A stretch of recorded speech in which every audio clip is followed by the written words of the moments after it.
Bonjour à toutes et à tous, j'espère que vous allez bien. Le corona est une maladie sérieuse, grave, mais il y a pire certainement, c'est la repentance, qui est une maladie mentale, une maladie collective, et contre laquelle on peut pas, il n'y a pas de remède facile, connu en tout cas, il n'y a pas de vaccin. On ne peut pas obliger quelqu'un à s'aimer lui-même.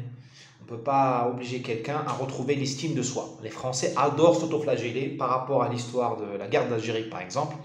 Et tous les crimes de l'armée française, supposés ou réels, sont omniprésents. Il serait bon quand même, enfin la justice, la justesse, la noblesse d'âme, l'honnêteté intellectuelle, intime quand même exige que l'on restitue tout le contexte de la guerre d'Algérie.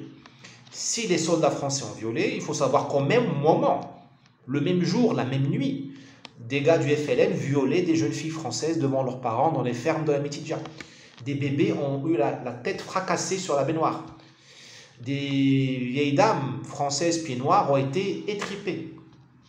Des mineurs à Philippeville, Skikda aujourd'hui, ont été tués à la fourchette.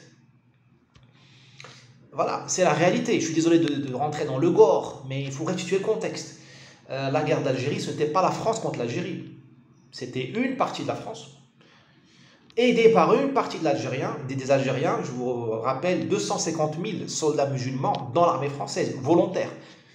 D'accord, il y avait le contingent où il y avait des musulmans, plus il y avait des harkis, les autodéfenses, 250 000. Et il y avait en face une partie de l'Algérie, pas toute l'Algérie, une partie de l'Algérie, dont 30 000 à 50 000 moujahidines du FLN, c'est pas grand-chose, c'est beaucoup. Ils ont beaucoup travaillé, hein, ils ont fait une grande guerre, mais c'est que 30 à 50 000 face à 250 000. Voilà, c'est un crime collectif. Les crimes ont été collectifs. D'accord, les crimes de la France en Algérie ont été aussi commis par des Algériens. Ensuite, il faut quand même redonner le contexte de la guerre coloniale.